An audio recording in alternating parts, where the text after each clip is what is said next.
समझ गए, तभी तुमने चाचा जी से ब्याह करने से इनकार कर दिया।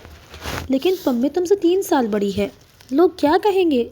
सुधा ने छेड़ा। उह, तो क्या हुआ जी, सब यूं ही चलता है। चंदर हंसकर टाल गया।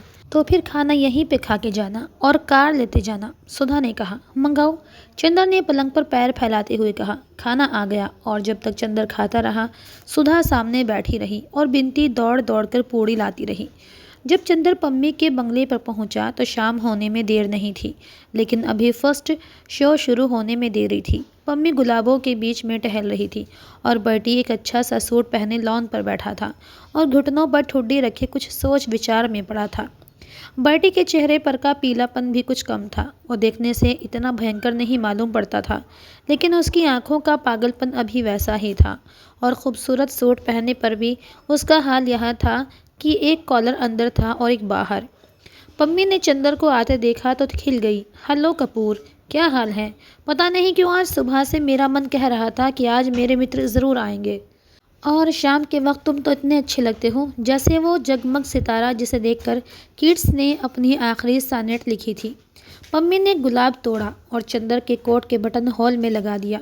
चंदर ने बड़े भय से बर्टी की ओर देखा कि गुलाब को तोड़े जाने पर वह फिर चंदर की गर्दन पर सवार ना हो जाए, लेकिन बर्टी कुछ बोला नहीं। बर्टी ने सिर्फ हाथ उठाकर अभिवादन किया और फिर बैठकर सोचने लगा। पम्मी ने कहा, आओ अंदर चलें, और चंदर और पम्मी दोनों ड्राइंग रूम में बैठ गए। चंदर ने कहा, मैं तो डर रहा था कि तुमने गुलाब तोड़कर मुझे दिया तो कहीं बर्टी नाराज़ ना हो जाए, लेकिन वो कुछ बोला नहीं। पम्मी मुस्कुराई। हाँ, अब वो कुछ कहता नहीं और पता नहीं क्यों गुलाबों से उसकी तबीयत भी इधर हट गई। अब वो उतनी परवाह भी नहीं करता। क्यों?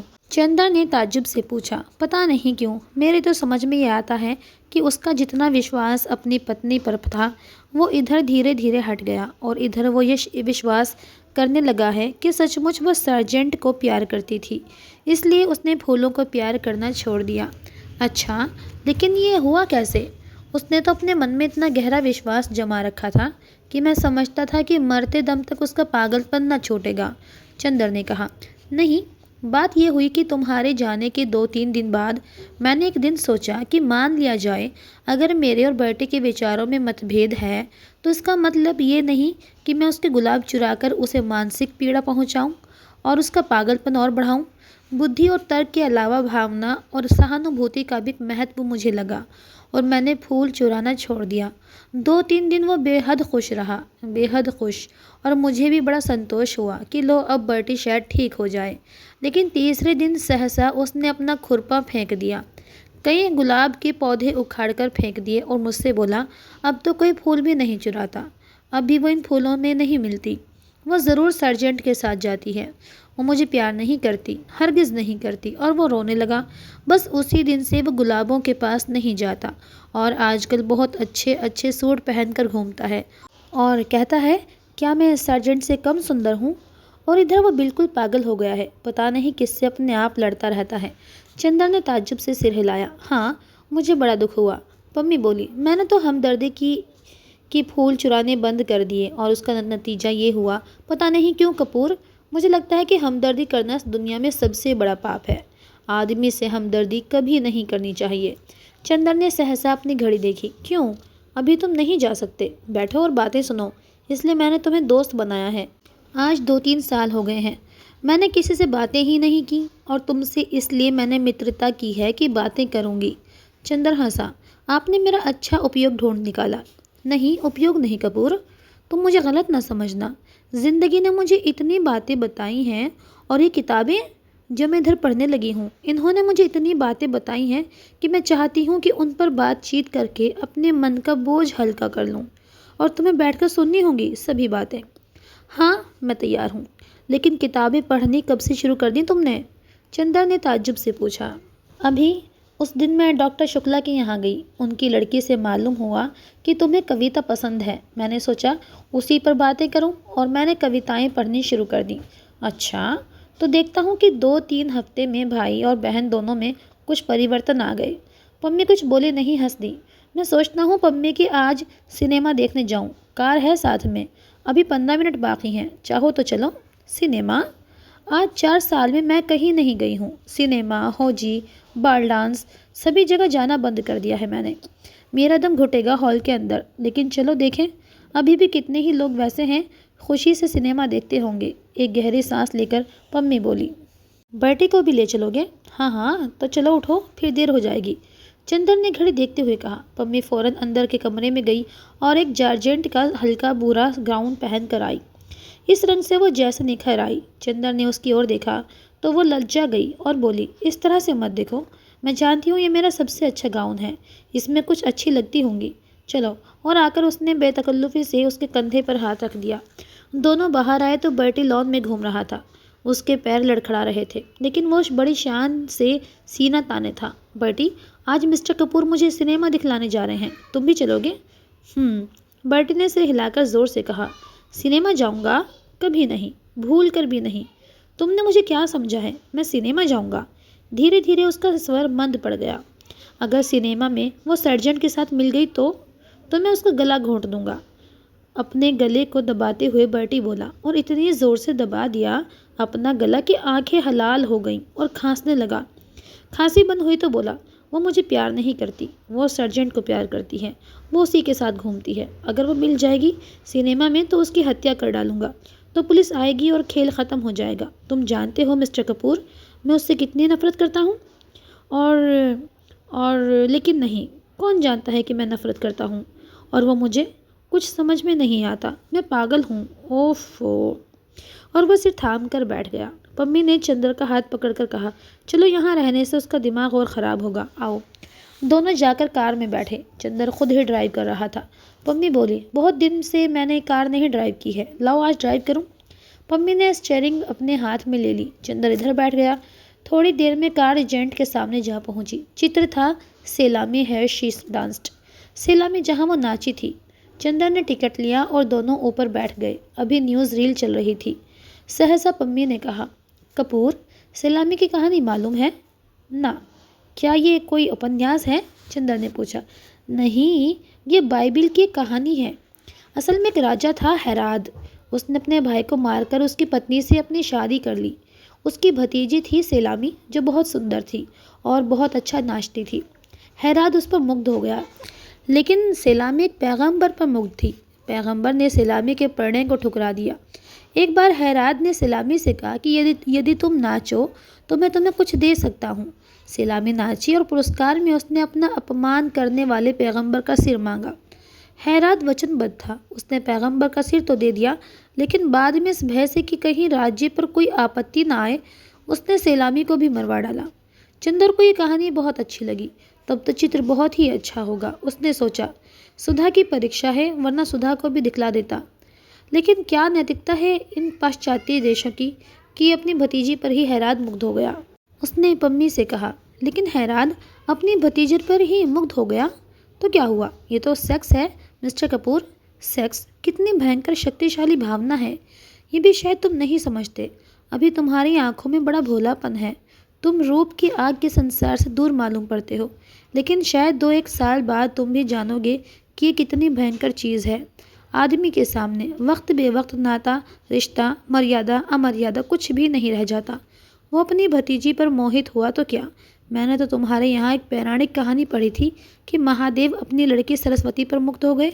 महादेव नहीं, बरहा, चंद्र बोला। हाँ हाँ, बरहा, मैं भूल गई थी। तो ये तो सेक्स है, आदमी को कहाँ ले जाता है, ये अंदाज भी नहीं किया जा सकता। तुम तो भी बच्चों की तरह भोले हो, और ईश्वर ना करे तुम कभी इस प्याले का शरबत चखो। मैं भी तो तुम्हारी इसी पवित्रता को प्यार करती हूँ। पम्मी ने चंद्र की ओर देखकर कहा, तुम जानते हो मैंने तलाक क्यों दिया? मेरा पति मुझे बहुत चाहता था, लेकिन मैं विवाहित जीवन के वासनात्मक पहलू से घबरा उठी। मुझे लगने लगा मैं आदमी नहीं हूँ, बस मांस का लोथड़ा हूँ जिसे मेरा पति जब चाहे मसल दे, जब चाहे ऊब गई थी। एक गहरी नफरत थी मेरे मन में। तुम आए तो तुम बड़े पवित्र लगे। तुमने आते ही प्रणय याचना नहीं की। तुम्हारी आंखों में भूख नहीं थी, हमदर्दी थी, स्नेह था, कोमलता थी, निश्चलता थी। मुझे तुम काफ़ी अच्छे लगे। तुमने मुझे अपनी पवित्रता देकर जिला दिया। चंद्र को एक अजब सा गौरव अनुभव हुआ और पम्मी के प्रति एक बहुत ऊंची आदर भावना। उसने पवित्रता देकर जिला दिया। सहसा चंदर के मन में आया, लेकिन यह उसके व्यक्तित्व की पवित्रता किसकी दी हुई है? सुधा की ही ना। उसी ने तो उसे सिखाया है कि पुरुष और नारी में कितने ऊंचे संबंध रह सकते हैं। क्या सोच रहे हो? पम्मी ने अपना हाथ कपूर की गोद में रख दिया। कपूर सिहर गया, लेकिन शिष्टाचारवश उसने अपना हाथ पम्मी के कंधे पर रख दिया। पम्मी ने 2 क्षण के बाद अपना हाथ हटा लिया और बोली, कपूर, मैं सोच रही हूँ अगर ये विवाह संस्था हट जाए तो कितना अच्छा हो। पुरुष और नारी में मित्रता हो, बौद्धिक मित्रता और दिल की हमदर्दी। ये नहीं कि आदमी औरत को वासना की प्यास बुझाने का प्याला समझे और औरत आदमी को अपना मालिक। असल में बंधने के बाद ही पता नहीं क्यों संबंधों में विकृति आ जाती है। मैं तो देखती हूँ कि प्रणय विवाह भी होते हैं तो वह असफल हो जाते हैं, क्योंकि विवाह के पहले आदमी औरत को ऊंची निगाह से देखता है, हमदर्दी और प्यार की चीज़ समझता है, और विवाह के बाद सिर्फ वासना की। मैं तो प्रेम में भी विवाह पक्ष में नहीं हूँ और प्रेम में भी वासना का विरोध करती हूँ। लेकिन हर लड़की ऐसी थोड़ी होती है। चंदर बोला, तुम्हें वासना से नफरत हो, लेकिन हर एक को तो नहीं। हर एक को होती है। लड़कियाँ बस वासना की झलक, एक हल्की सिहरन, एक गुदगुदी पसंद करती हैं। बस उसी के पीछे उन पर चाहे जो दोष लगाया जाए। लेकिन अधिकतर लड़कियां कम वासनीय प्रिय होती हैं, लड़के ज़्यादा। चित्र शुरू हो गया। वो चुप हो गई, लेकिन थोड़ी ही देर में मालूम हुआ कि चित्र भ्रमात्मक था। वो बाइबिल की सैलामी की कहानी नहीं थी, वो एक अमेरिकन नर्तकी और कुछ डाकुओं की कहानी थी। पम्मी ऊब गई। अब जब डाकू पकड़कर सैलामी को एक जंगल में ले गए तो इंटरवल हो गया और पम्मी ने कहा, अब चलो। आधे ही चित्र से तबीयत ऊब गई। दोनों उठ खड़े हुए और नीचे आए। कपूर, अब की बार तुम ड्राइव करो, पम्मी बोली। नहीं, तुम ही ड्राइव करो, कपूर बोला। कहाँ चलें? पम्मी ने स्टार्ट करते हुए कहा। जहाँ चाहो, कपूर ने विचारों में डूबे हुए कहा। पम्मी ने गाड़ी खूब तेज चला दी। सड़कें साफ थीं। पम्मी का कॉलर फहराने लगा और उड़कर चंदर के गालों पर थपकियां देने लगा।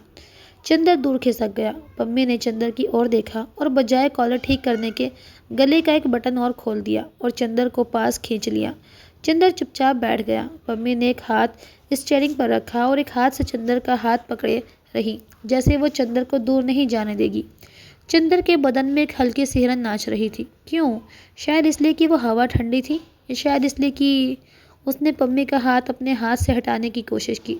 पम्मी ने हाथ खींच लिया और कार के अंदर की बिजली जला दी। कपूर चुपचाप ठाकुर साहब के बारे में सोचता रहा। कार चलती रही। जब चंदर का ध्यान टूटा तो उसने देखा कार मैकफर्सन के लेक के पास रुकी है। दोनों उतरे। बीच में सड़क थी। इधर नीचे उतरकर झील और उधर गंगा बह रही थी। 8 बजा होगा। रात हो गई थी। चारों तरफ सन्नाटा था, बस सितारों की हल्की रोशनी थी। मैकफर्सन झील काफ़ी सूख गई थी। किनारे किनारे मछली मारने के मचान बने थे। इधर आओ, पम्मी बोली, और दोनों नीचे उतरकर मचान पर जा बैठे। पानी का धरातल शांत था। सिर्फ कहीं कहीं मछलियों के उछलने या सांस लेने से पानी हिल जाता था। पास ही के नीवा गांव में किसी की यहाँ शायद शादी थी, जो शहनाई का हल्का स्वर हवाओं की तरंगों पर हिलता डुलता हुआ आ रहा था।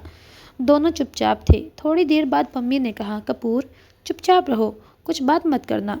इधर देखो, पानी में सितारों का प्रतिबिंब देख रहे हो? चुप्पे से सुनो, ये सितारे क्या बातें कर रहे हैं। पम्मी सितारों की ओर देखने लगी। कपूर चुपचाप पम्मी की ओर देखता रहा।